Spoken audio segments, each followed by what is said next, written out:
Hey guys, Lee with LG Speed and Custom here. In this video, we're back working on the 32 Ford. Jim is going to be, say hi Jim. Hi. Jim's going to be building some floors, and I am working on the windshield. Got a new windshield seal, so we're going to clean this up, maybe paint it black, put the seal in, put it in.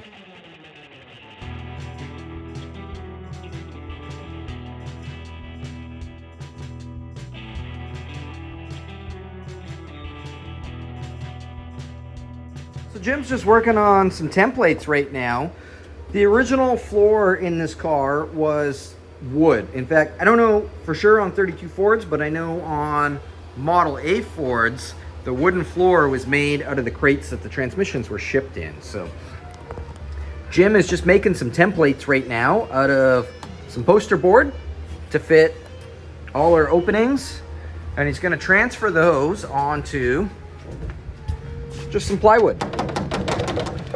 From there, we can seal the plywood so it's kind of somewhat weather resistant. The inside is obviously gonna get upholstered at some point, but at least it'll seal the bottom and stuff. While he's doing that, I am gonna get started on this windshield. So this is the windshield that came out of the car, and it is in, surprisingly, really nice shape. There's no chips, there's no scratches, there's no grinder sparks in it. So we're just gonna leave the glass as is. The seal, it never had a seal on it, so I've ordered a new seal. We're gonna put that on, but before we do that, I think I'm just going to quickly buzz it down with the sander, just to get some of the, whatever this is, off, and we'll just respray it in just black. Just black for now. I'd love a chrome windshield frame one day, but not today. So I've masked all the glass off, and I'm just gonna take the DA with some 120. Just like that.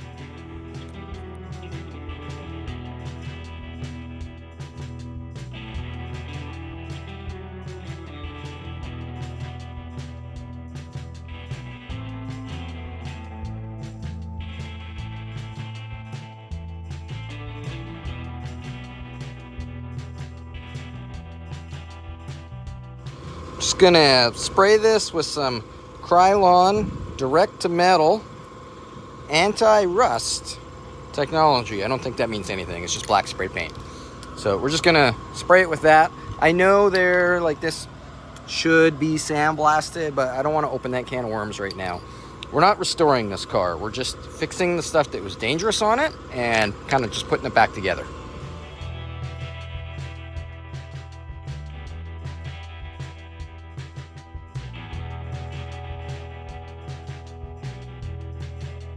So while the windshield frame paint is drying, let's move on to the battery situation. Here's the original battery box that was in this car, and it was mounted to the frame rail, which mounted the battery.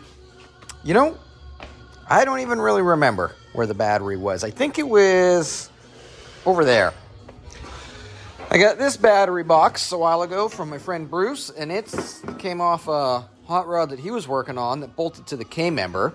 It's pretty small though. This is already a small battery, and it doesn't fit in here. So I think I'm gonna skip on that one as well and just build a whole new one from scratch. I think I'm gonna put the battery, I've been trying to figure out where to put the battery in this thing for a long time, because I want it to be hidden so it's not like, you know, I don't want it in the engine bay obviously, because it's just going to be ugly in there. We can't put it in the trunk because this car doesn't have a trunk. I don't want to put it under the back seat because that's a pain in the ass to get to when you need to. So I think I'm going to put it right here. And the reason for that is I'm going to be using the original seats in this car, which bolt here and here, and they flip forward so that you can get into the back. So when they flip forward, you know, we can have an access panel in the floor here that's easy to get to. Flip the seat forward, have a little lid that comes off, and you can get to the battery that will be mounted underneath here. So I'm gonna figure out a battery box plan, and then we'll make one of those. Here's what I've drawn up for a battery box design.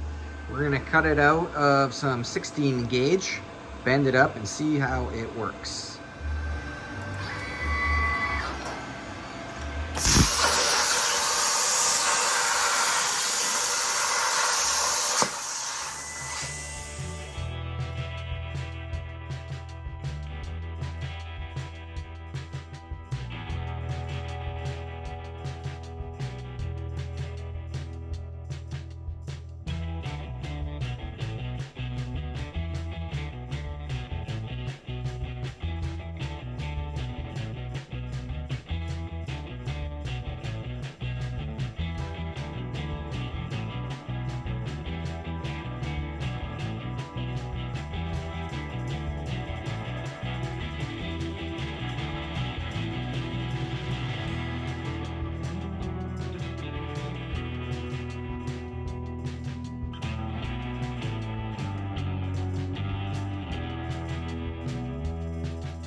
So here's my plan for the battery box. This will mount to the subframe braces in the car there.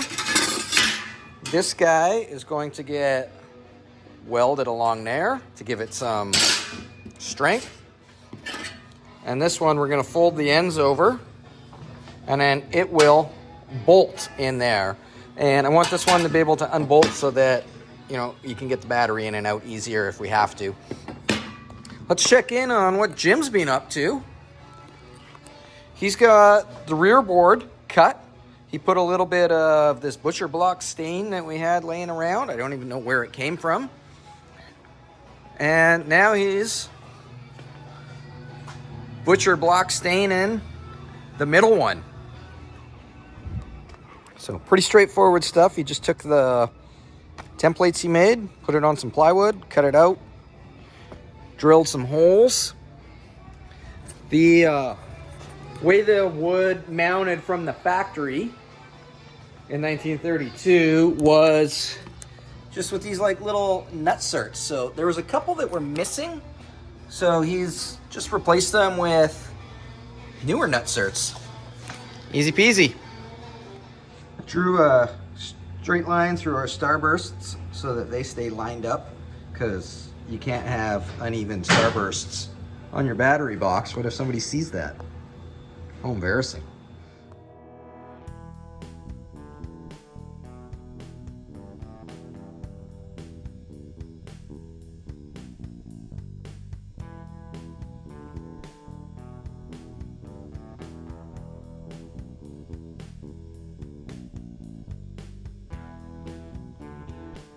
Well, I just screwed up. This piece I just welded on. It was supposed to go on this side. This is the frame rail side. This is the transmission side.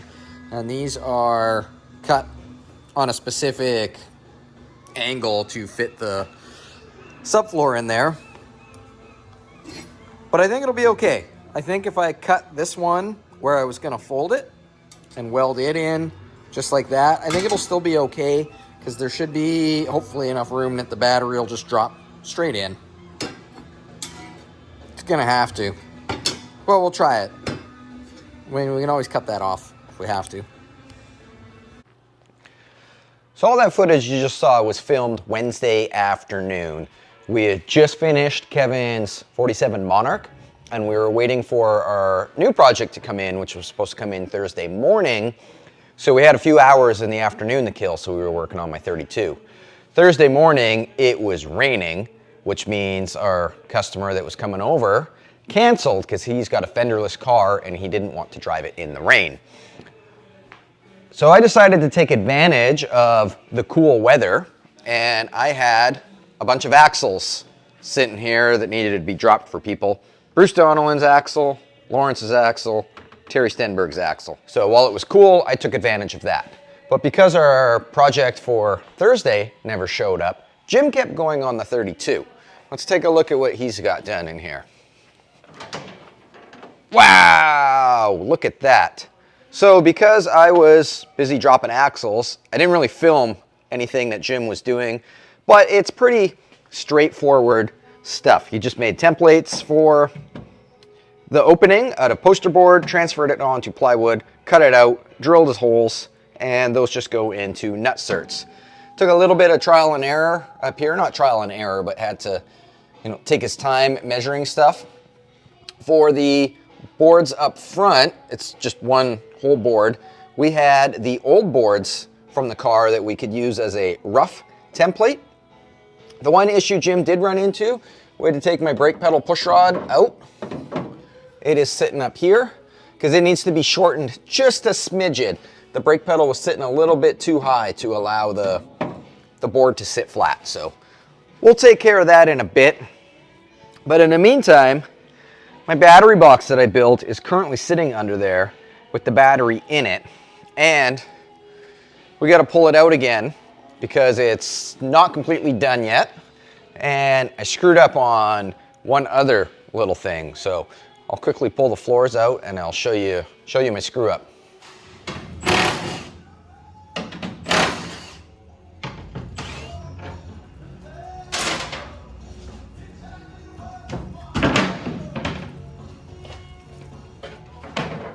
So here's my issue. The battery box fits great, but this battery, I was not paying attention at all to these little side posts, and the side posts don't let the battery drop all the way down. It's still like an inch up. So I don't want to buy a new battery because despite what some viewers of the channel may think, I am not rich at all. And this car is being built on the most frugalist of frugal budgets. I keep telling people I'm building a 32 Ford on a Model T budget.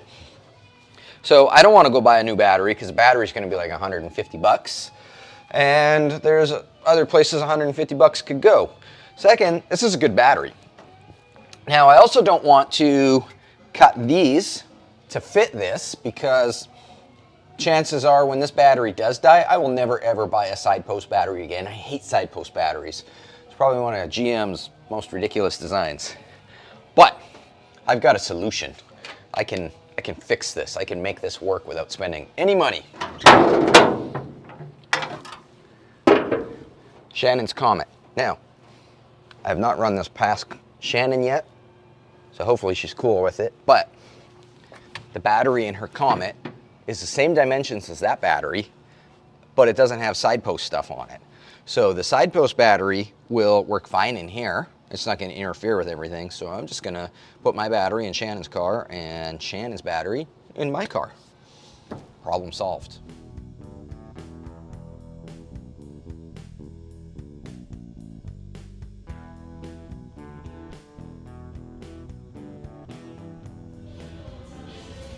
This battery doesn't fit either. It's like just that much too wide. Man, I must have like a weird tape measure that keeps lying to me. It's because I measured the top and I didn't measure the bottom where this little lip is. So you know what? I'm just gonna, this piece here that I welded in, I'm just gonna cut it out. Because, we don't even really need it. Because when this sits in the car, our frame rail is right here. So, it's not gonna go anywhere anyways. And the frame rail sits like here. So we should be able to wiggle it through. You know what? We can probably reuse the original battery and Shannon can keep her battery.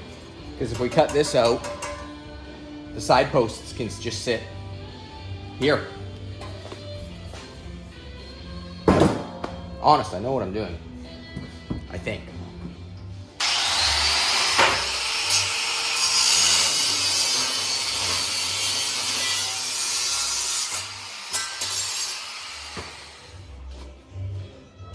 So the important takeaway of this is to remember when you're building your car at home, it's only metal.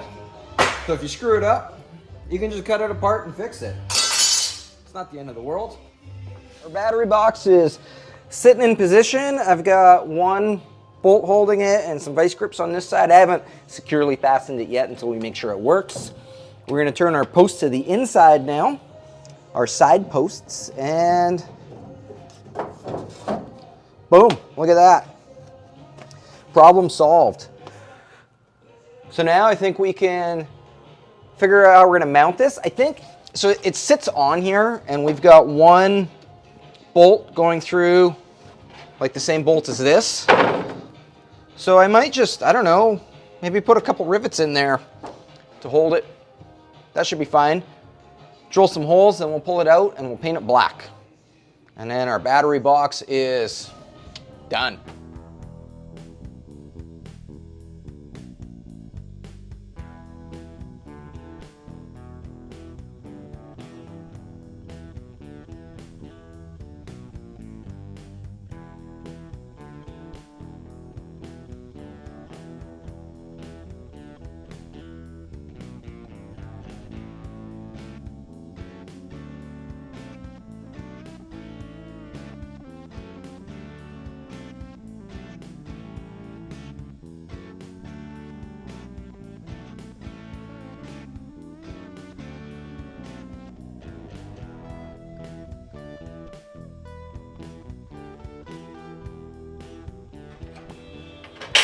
Our battery box is in.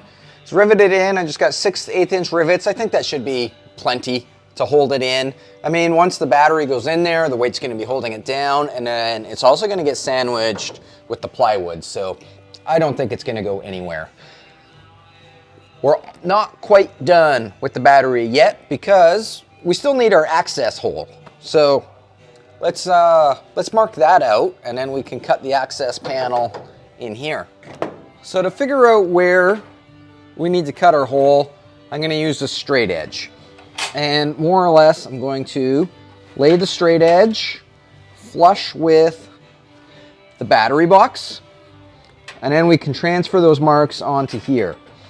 So on this end, I'm going to do it right flush with the battery box because I want our wood in here to be as thick as we can keep it for strength. Over here though, I don't think it matters as much.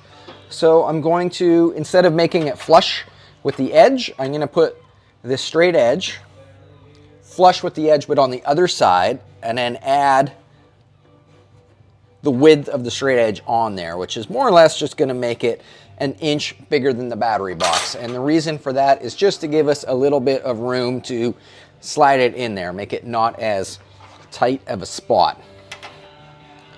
For this one, we'll just line it up with that. Again, I am kind of making it the width of the battery box. So now that we have those in there, let's fit our plywood, which the camera is currently sitting on right now. So bear with me for a moment. There we go. So we'll put our plywood on like so. Can you guys still see? Oh yeah, you can still see what I'm doing. So now we're gonna take our straight edge again, line it up with our marks.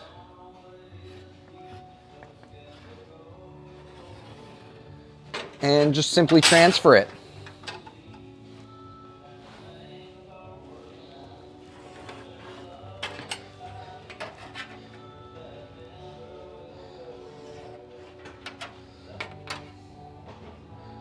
Actually, I'm gonna grab a square for these ones just to make sure that I'm not, a little bit off.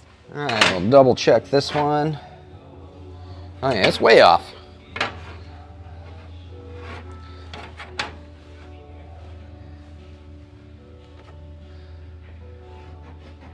So that is more that angle.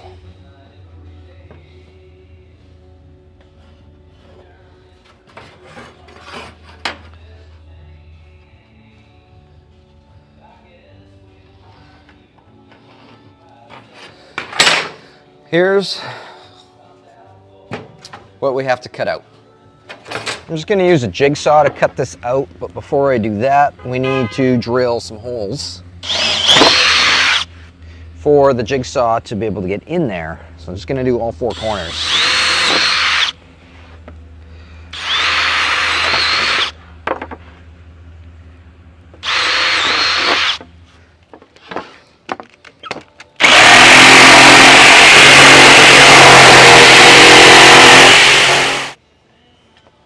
I just went to shut the camera off from recording this and realized that I just turned the camera on, meaning it wasn't on while I cut this out, but you can figure it out.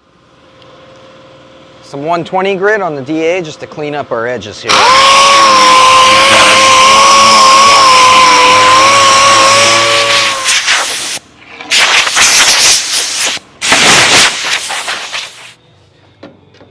See how this battery fits. That's sitting where it needs to be.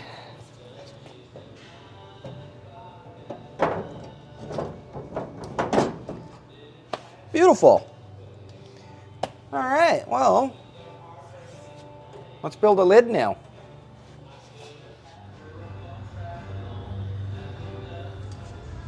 I'm just gonna make a patch out of aluminum. 11 1/4 by 9? 11 1/4 by 9.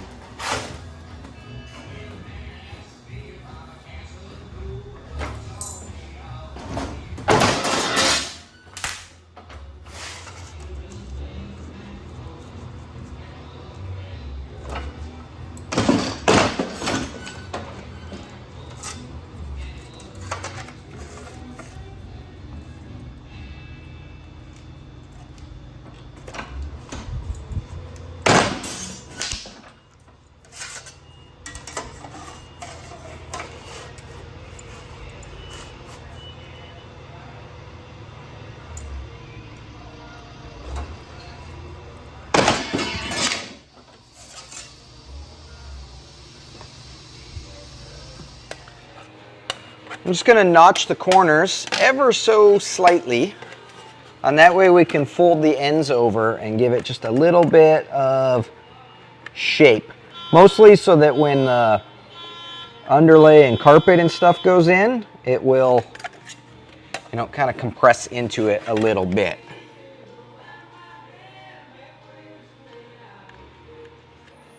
Just ever so slight little notch.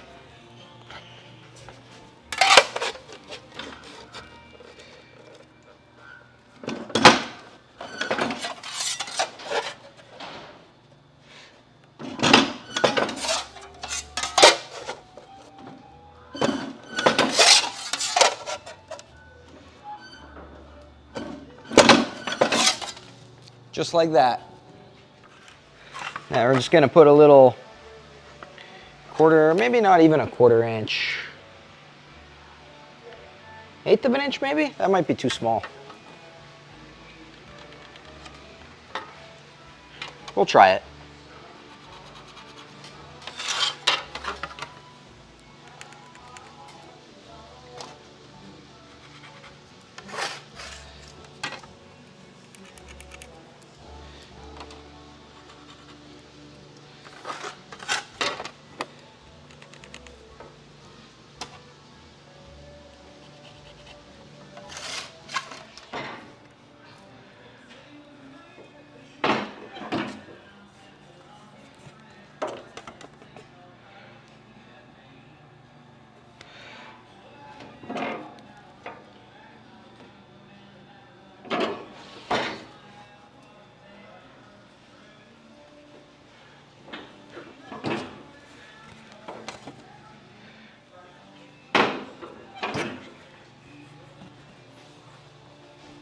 There we go. So now, do we engine turn it? No, that'd be ridiculous. It's gonna get covered in carpet. That'd be a total waste of time. Oh, I forgot about this little bolt head sticking up. But I think we can notch it. I think we can notch it to go around that. Let me find a Sharpie. Or, I don't know, that's not quite centered. That bolt head is just like We can go on this side, we can go on that side, but it's not quite right. So we'll just put a little kerchoink in there to go over the bolt head. Although, wait a minute, if this is gonna have underlay on it and this is gonna go over top, you know, it probably won't even matter because this will just get buried. The underlay is a 1/2 inch thick. So, yeah, I'm not even gonna worry about it. I think it'll be fine. Because it's so close right now, like it's like, you know, 1/4 inch up. So if we have a 1/2 inch of underlay on it, it'll compress fine. No need to. I've got this all squared up on here. I did it the same way that we figured out how to cut the hole. I just used a straight edge and marked it on some masking tape here, and then was able to center this up within my straight edge mark. So now that we know it's centered on there, let's drill some holes. Probably just 4 screws. 1,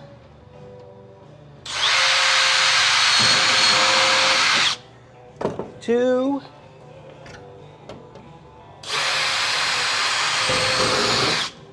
3, and 4.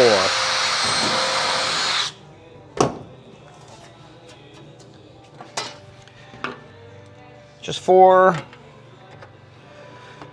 little trim screws.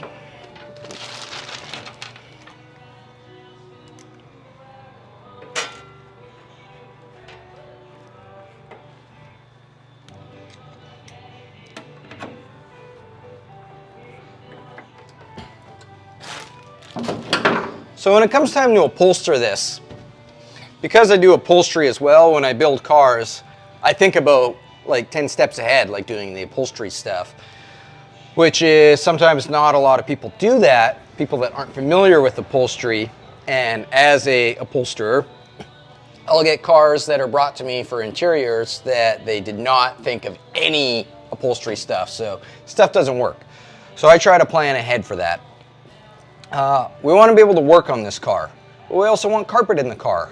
So I'm probably going to, each one of these pieces is going to get underlaid separately, and then the carpet will be one piece that just goes over top. My plan for that is so that I don't want to glue the carpet down. I want to be able to take the carpet out and then be able to take each panel out if we need to work on the car. So carpet, they don't make carpet that would go from the firewall all the way to the back seat in most cars. Usually they have a seam underneath the seat. So you would have one piece that comes here and another piece that comes here. I think in this situation, I will try to bring the front piece to here and the rear piece, maybe the rear piece to here and the front piece will overlap to about here. Maybe have a snap here so that we can flip the seat forward, undo the snap, peel the carpet back, and then we've got access to our battery box in case we ever need to boost the car, if the battery's dead, if we got to change the battery for whatever reason.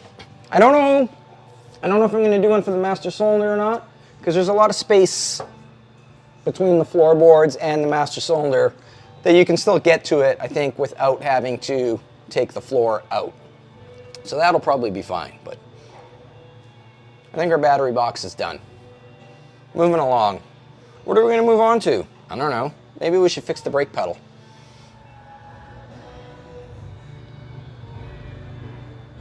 So that's how long, or how much too long, our push rod is. Basically the width of the hole. Maybe a little less. I got some calipers here so I can measure it, but I can't measure it and hold the camera at the same time. So you guys will just have to take my word for it. Not much we gotta cut off. Just over 1/2 inch. Okay, brake pedal is done, and we have just a minimal, you hear that? Just a minimal amount of play in there. You never want this to be solid. You need a little bit of wiggle room to ensure that the master cylinder piston comes all the way back. If it doesn't, your brakes will slowly lock up on you. All right, we got 45 minutes left in this day. Let's try to build these pieces. We're gonna just make a little aluminum strip that's folded to fit in there. Similar to, actually I'll just show you guys on my Roadster. Garbage. That was from my killer gas leak I had the other day. Yeah, just like this. That's what we're gonna do. Okay. 13 3/4 by 14. I found 2 cutoffs underneath the shear here that are going to do what we need. So we're going to do 13 3/4 by, I think, 2 inches. That way when we fold it, we have 1 inch. It's going to work perfect because this is 2 inches. But that way we've got 1 inch to, you know, fold and work with. So 13 3/4. This, if you were wondering when I cut the battery lid out why I wasn't measuring anything, this has a ruler built into it right on the side here, and every one of these little lines is 1 inch, starting with the edge. This is 12 inches away. So we need 13 3/4, which this doesn't go that far back. So we will actually have to measure on it. Let me grab a marker. 13 3/4 puts us right there.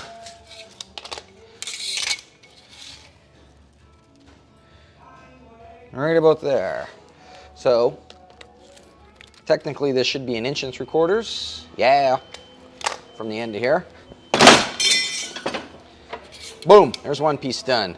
The other one I said I was going to make to 14 because that's how long the longest board was, but it doesn't make sense to go to the end of the longest board because it's going to have a weird little flap. So we're going to make it the length of the shorter board, which is 11. So we're going to go 11 by 2.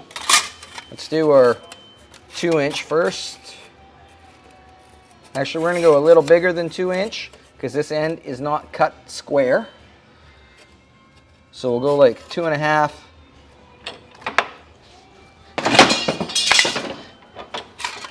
And now that we've got a square end, we'll line it up at the 2 inch mark, which is right there.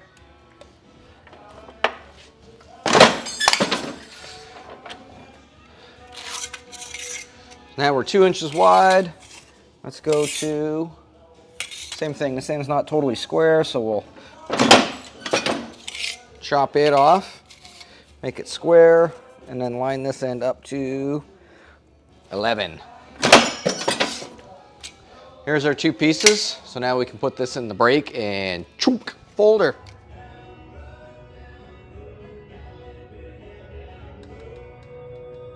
Now we can fold these. I'm going to do them both at the same time because I like to party that way.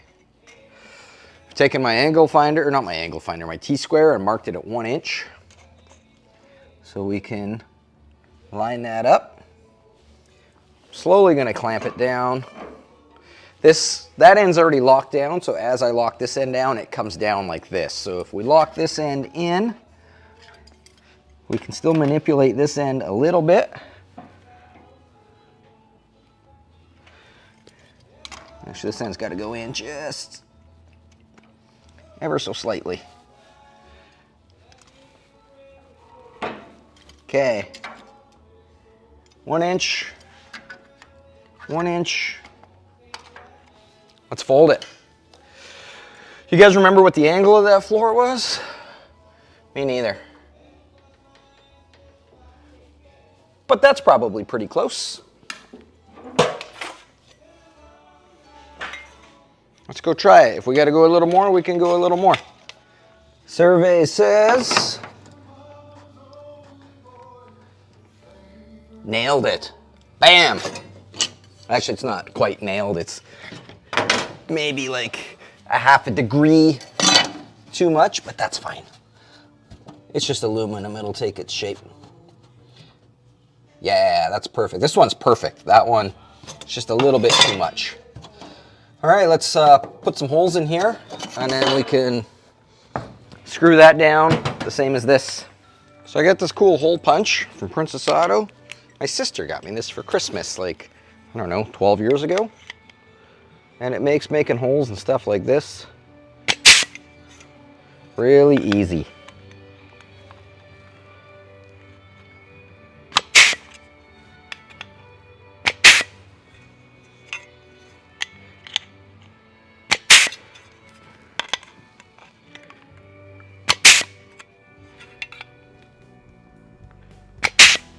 Just like that.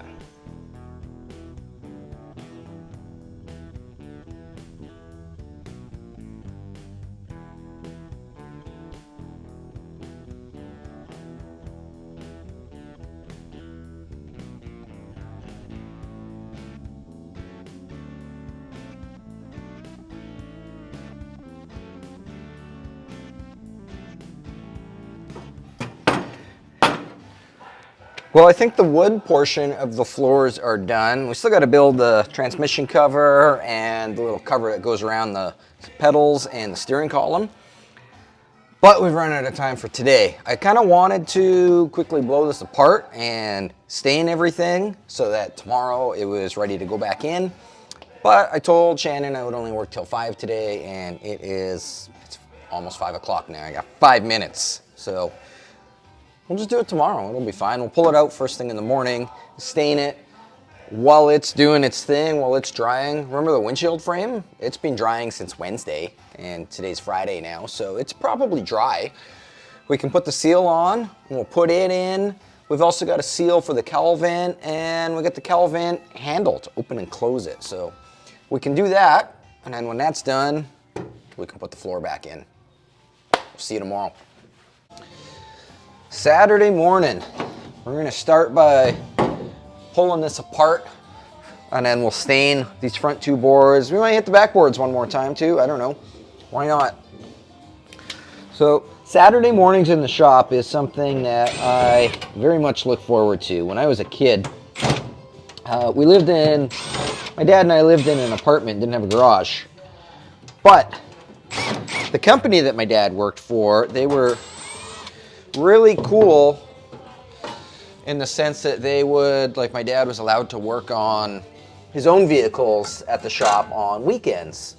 So every Saturday, my dad would get up and we'd have breakfast, we'd make breakfast, and then him and I'd go down to the shop together, and we would spend all day Saturdays just hanging out, working on stuff in the shop.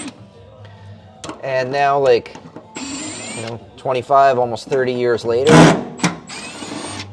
it's still something I really, really look forward to. I love Saturdays in the shop.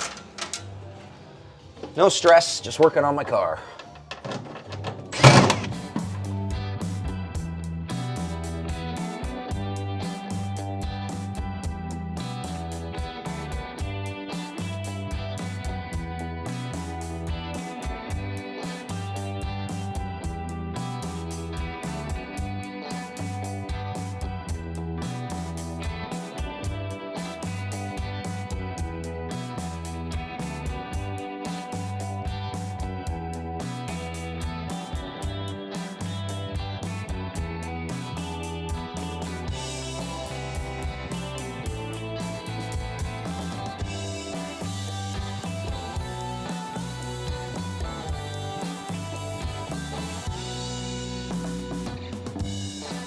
So full disclosure before we start this, I am not a carpenter at all. I'm the exact opposite of a carpenter.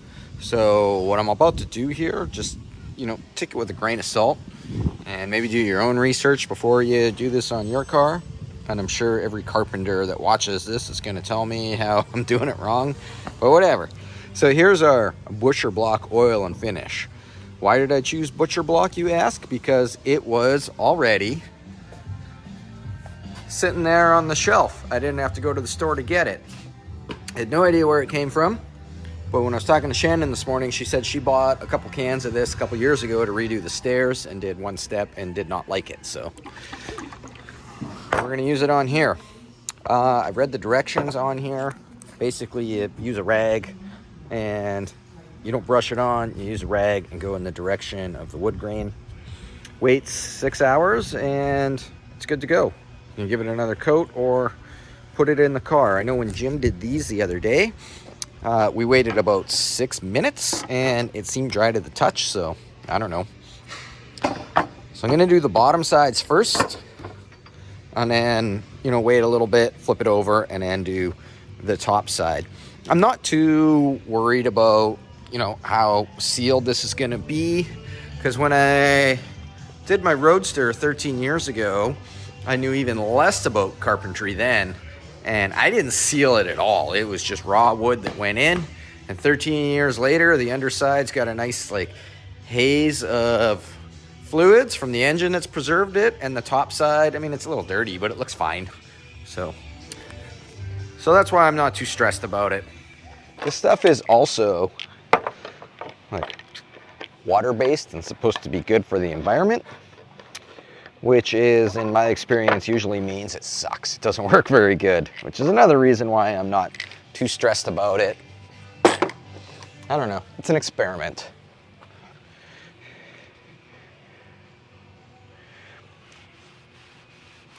I guess just like that. Oh yeah, there we go. The pour on works better.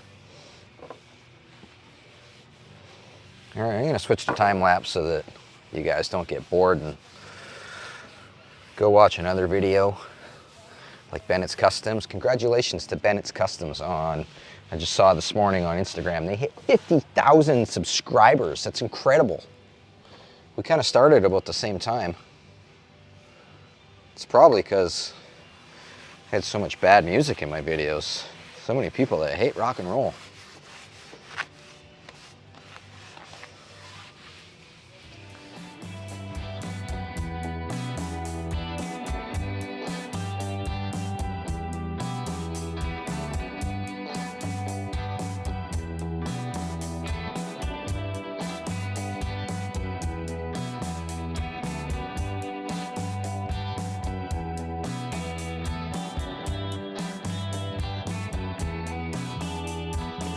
All right, windshield seal. This looks like it's gonna be fun.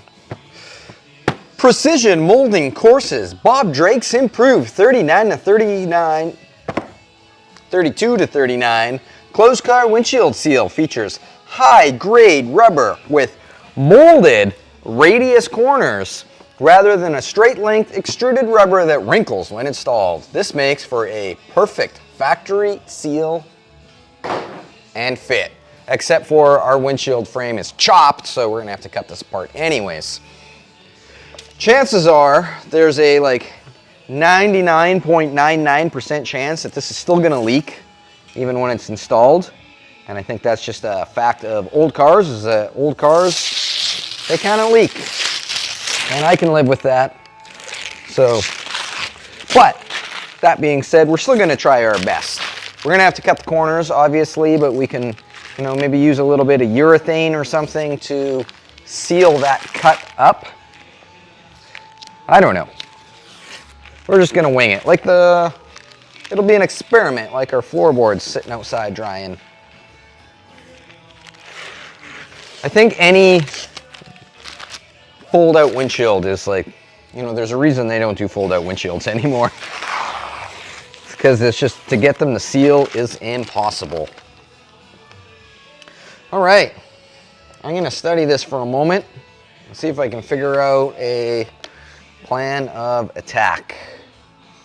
Oh yeah, so this actually fits pretty nice. This might not be as bad as I was expecting it to be. Hurrah! Stretch.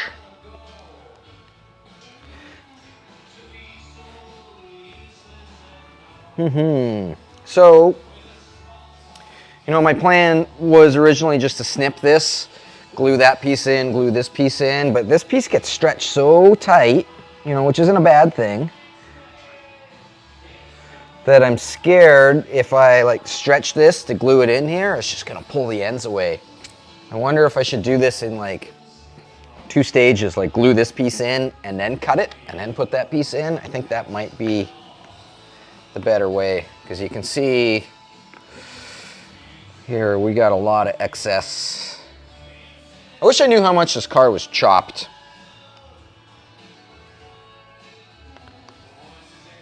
Yeah, I think we'll glue this in first.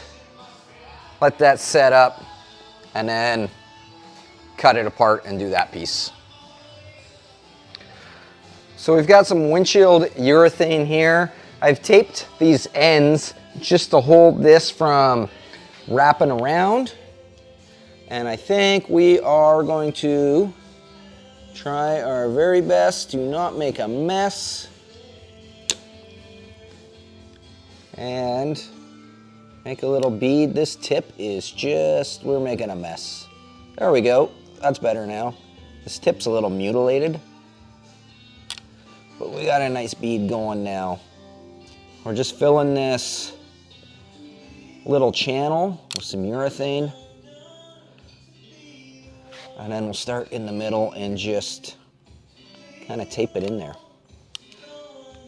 The downside to this is this stuff takes 24 hours to cure, which means after we do this, we gotta wait 24 hours before we can do the top. So I wanna keep my gloves on because urethane is so gross, but using tape is so hard with gloves.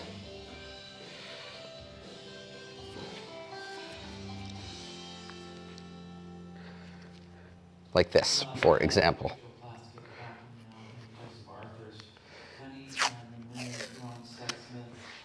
Okay, I don't know. Like this, I guess. That's working.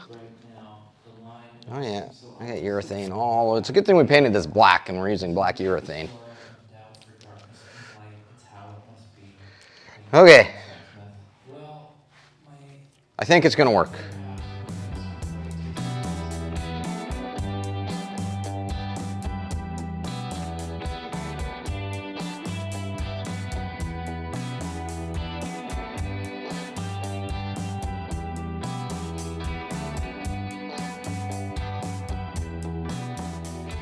So that went surprisingly way better than I expected. Hardly made any mess at all. And the little bit that did squeeze out, I just ran my glove along after and it's fine. The downside, like I was saying, is we can't do this part until tomorrow, which is kind of lame because I was hoping I should have looked at this yesterday because we could have done this yesterday and then the floors today, but oh well, it'll be fine. Before we put the urethane away for the day, let's put the cowl vent seal in. It's pretty straightforward. Cowl vent seal. You open the cowl vent and you glue this in. We're just gonna urethane it in, and when I did the 47, instead of taping it in like this, I put some urethane on it, I stuck it in place, and then I just closed the cowl vent, and I left the cowl vent shut for like a week, and it worked out perfect. That cowl vent does not leak. Glue and install this side down. Okay, I can do that.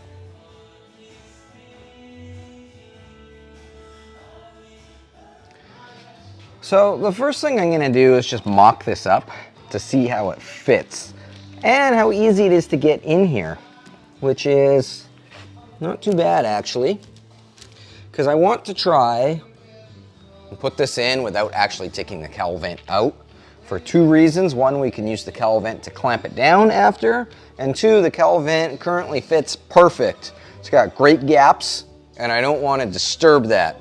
I don't want to take it apart and then put it back together and have it not fit properly again.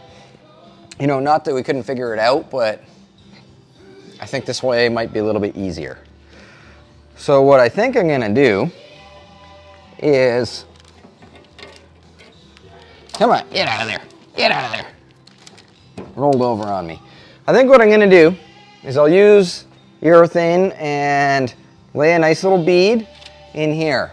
Now the backside we obviously can't get to, so what I'm going to do is lay a little bead of urethane on the gasket and then very carefully sneak it through there which is why we have the masking paper on here. That way, when we do touch it, because we probably will, you know, we won't get urethane on the epoxy primer. I think this is gonna work.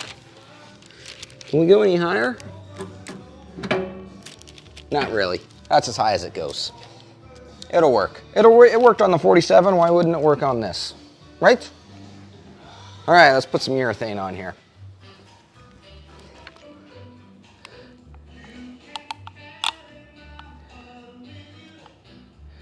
Oh, I can tell already, this is gonna be a disaster.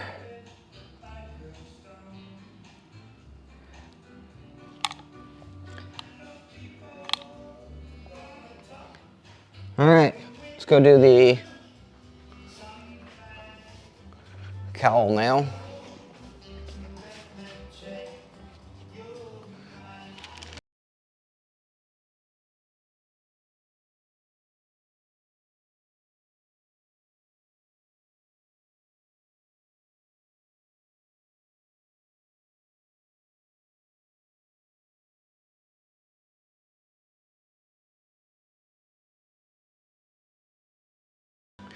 All right, this is such a terrible idea.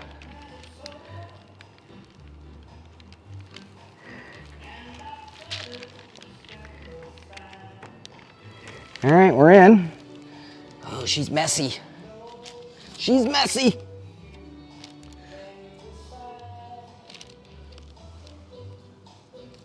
Okay, so we've closed this, and I think it's gonna work okay.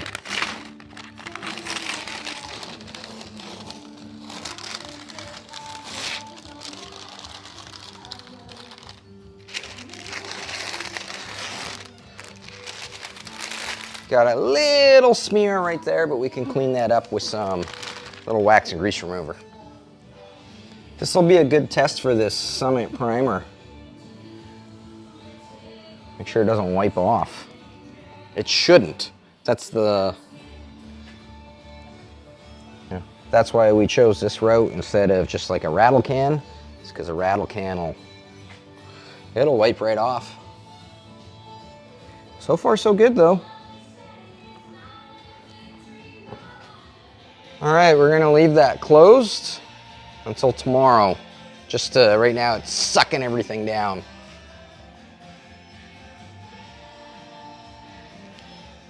In the meantime, it's not been 6 hours, it's been like 2 hours, but this seems dry, so I think I'll flip it over and do the other side. Well, I gave the boards another coat and let them dry for not the recommended amount of time, but the amount of time that I decided they were probably fine. And they're in now, they're done. Floor is done. Obviously, we still got to do the transmission cover. And we got to do the little piece that goes around the toe boards. I actually have a 33-34 one right there, but it doesn't fit. And the steering column, this steering column doesn't come out in the original spot anymore, so we'll just make one. But we're not going to do that in this video. We'll do that in another video. Well, this has been sitting for, today's Monday, about the lunchtime, and it's been sitting since Saturday. So, a few days, more than the 24 hours. It's holding really nice. So I'm going to peel this tape off down here, and then we'll figure the top part out, I think. I was going to cut it right on the corner in here. Shannon suggested we cut it a little further up just because it might be a little bit easier to join this together rather than working right on the corner. So might try that strategy too. I don't know. Once we get this off, I'll see kind of how it lays out. So I flipped this around now. I've got a couple pieces of tape holding the top edge on here. And you know what? I think Shannon's strategy might be easier. I was going to cut it right in the corner so I could glue it back together and it wouldn't look like there'd be a seam. But this molded corner, the way it fits in there, it's going to be kind of difficult to do that. So I think if we use the Mighty Marty snips and cut it maybe, I don't know, about in line with this, then we can, we can just kind of glue them back together and have a nice seam right here rather than messing with this molded corner. Where are we going to cut? How about like that? Boom. No turning back now. So if this sits in here like that, that sits about there. Let's cut it like right there. Cool, that should, you know what, I'm gonna cut just another, I cut it a little bit bigger than I thought I would need with the idea that it's easier to cut more off than it is to add it on.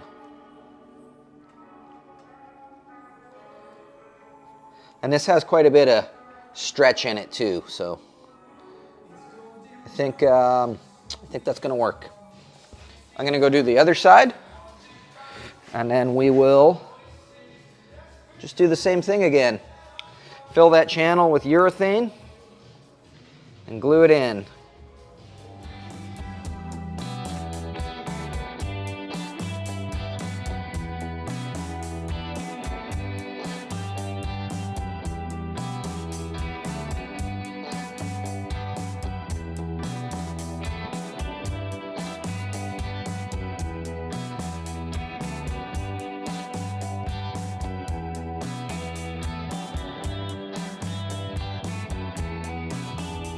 Okay, let's let this sit for till tomorrow at least, and then we can unmask it. And hopefully it fits in the car still. I glued these guys together right here. So hopefully that holds. Hopefully it doesn't leak. I don't know. I know it's gonna leak. It's definitely gonna leak. But that'll be fine. I said we'd let it sit until tomorrow. It's actually 4 days later, because when tomorrow came, I was busy building a frame for Zach on the new frame table. So the windshield, I have not done anything to. I just flipped it over. It's been sitting in the car for 4 days.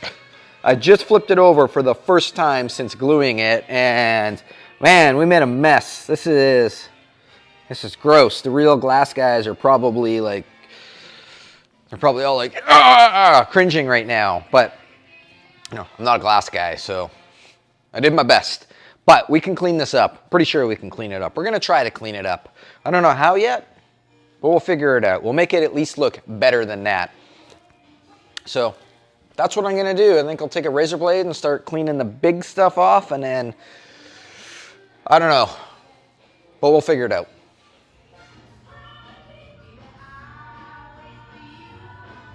Well, just using a razor blade, I've managed to clean up most of this, and I'm pretty happy with it now. I've nicked a couple spots that are down the bare metal now, so I think I'm going to respray just this side here. But before I do that, these ends here, they've got some gaps in them.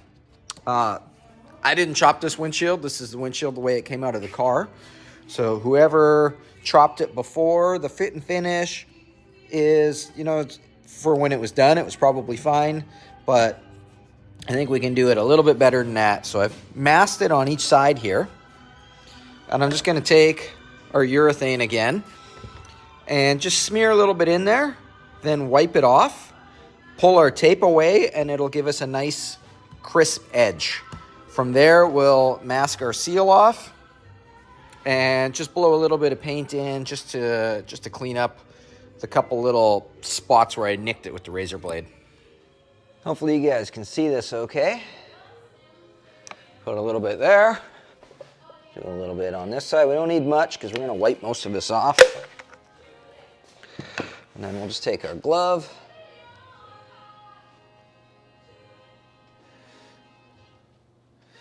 Go like that. Really working to get it in the groove there. Now, let's pull our tape away.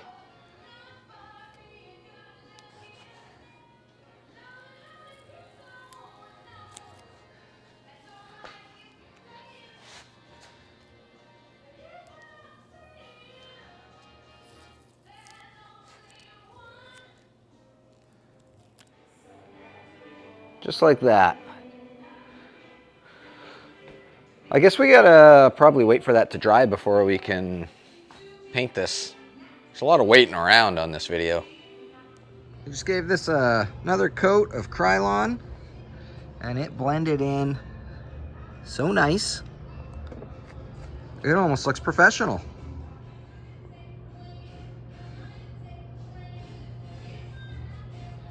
I think we're finally ready to put this in. It's been sitting for a couple hours since I painted it outside in the sun, so I know the paint is dry to the touch. The urethane corners might still be a little fresh, so we're going to avoid those. This basically just bolts to hinges that are in the header panel. It had complete mismatched hardware when I took it apart, so I found some matching, just some Phillips head screws for this. I've got the original arms. I quickly ran them through the buffing wheel, but they're not great. They've got great patina, so, but I'm going to use them. I'll keep them for now.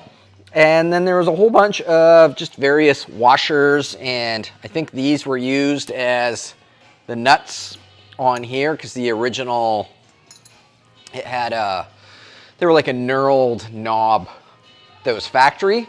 I thought I had another set, like a replacement set, so that I didn't have to use these, but I might not have. I might have just thought about ordering them, but never actually ordered them. So if they pop up, great, we'll use them. But for now, we might just use these temporarily just to hold it in place. Oh, I thought there was something weird going on down there, but it was just a reflection. All right, let's do this.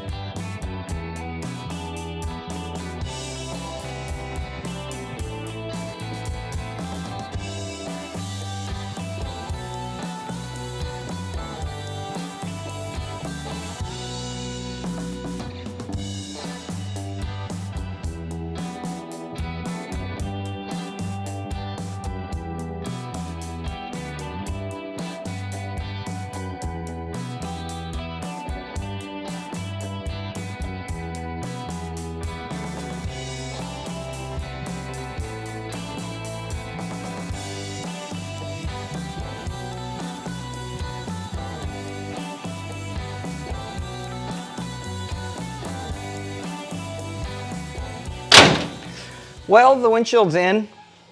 On the bright side, it fits probably 80% better than it did when I took it out last year. Actually, we didn't take it out last year. We just took it out recently when we did the cowl vent. Anyways, it fits 80% better than that. The not so bright side is it doesn't fit as good as I think it should fit. I think it actually needs to be chopped like another 1/8 of an inch, maybe even 1/4 of an inch. It doesn't want to suck all the way in at the bottom, and as a result, there's still a little bit of daylight that you can see through here. So it's definitely going to be a leaker the way it is right now. But I'm not overly concerned about that at this exact point. Obviously, it's going to have to be something that we need to fix. But as I've mentioned a few times in this build, my main focus right now is to just get the car roadworthy again, so that I can start driving it and putting some miles on it. And then once it's on the road, then we can go back and do all the piddly little detail stuff, like making the windshield seal, 100% or at least 95%. I'd be fine with 95%. But so yeah, for now, we're just gonna leave it as is. Maybe this time next year, the car will be, have a few miles on it, and then we can. These are good winter projects for in the winter time. I like to work on the car in the winter and then have it ready to be able to drive all summer.